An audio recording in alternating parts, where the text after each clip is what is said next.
Flowcharts are a great way to create a visual representation of our program flow.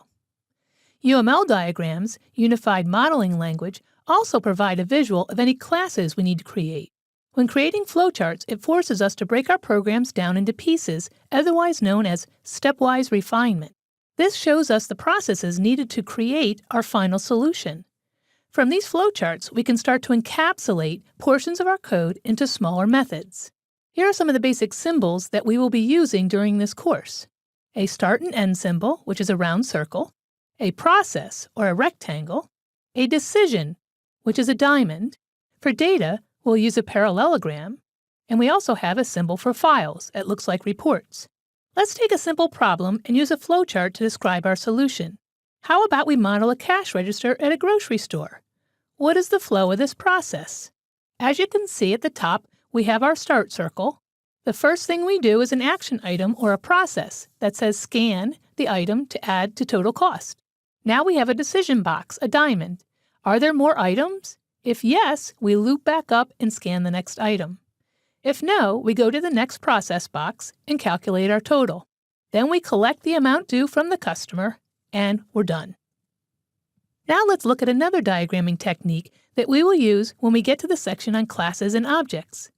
UML, or Unified Modeling Language. This is used for visualizing your classes. Here's an example of a UML diagram. This diagram represents a cash register class. A neighborhood grocery store might only have one cash register, but if you want to allow for expansion, we can create multiple cash registers from this one class to represent the different registers at the store.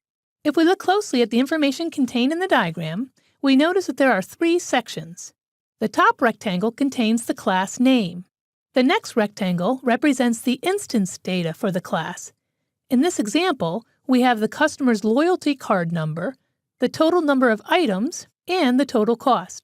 These items will be defined as variables in our class in our program. In the last rectangle, we have a list of actions that need to be performed on objects created using this class as a blueprint. These will become our methods. They are add cost, which adds the cost of the one item scanned to the total.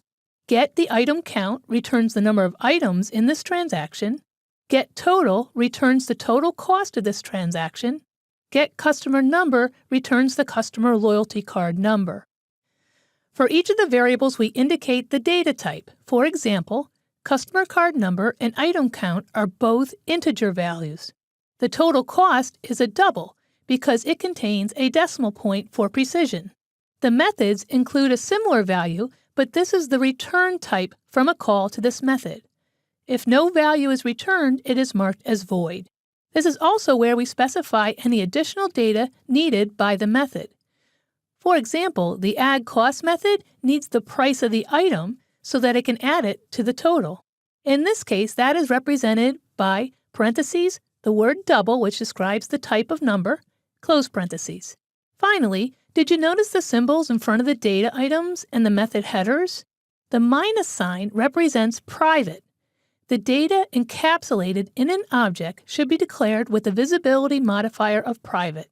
This forces the program to access the data using a method to help maintain data integrity. The plus signs represent items that should be public. Most of the methods in a class will be declared as public unless they are helper methods, and they only need to be accessible inside the class. We will get more practice with UML diagrams later in the course.